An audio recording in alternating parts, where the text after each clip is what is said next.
3 number ম্যাচে এসে বাংলাদেশ আপনার ফাইনালি জিম্বাবুকে হারালো। আপনার জিম্বাবুর মাঠে হোয়াইট ওয়াশ হওয়ার লজ্জাটা বাংলাদেশ এড়াতে পারলো।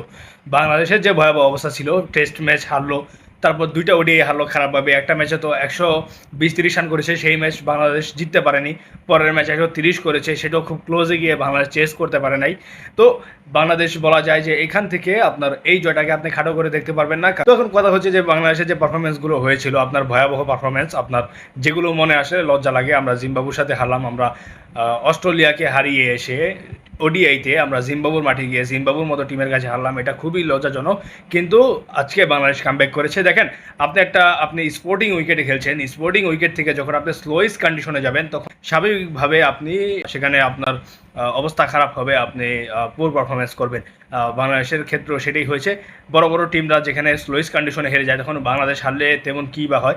জিম্বাবু কিন্তু শুধু বাংলাদেশে না, ইংল্যান্ডকে, অস্ট্রেলিয়াকে, ইন্ডিয়াকেও তাদের মাঠে এনে হারিয়েছে।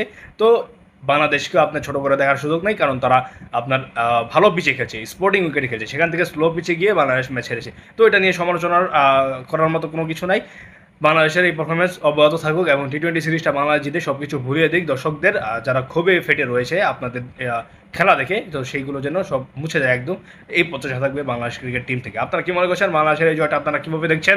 কার পারফরমেন্স বেশি ভালো লেগেছে কমেন্ট বক্সে জানিয়ে দিতে পারেন। ভালো থাকবেন, সুস্থ থাকবেন, ধন্যবাদ সবাইকে।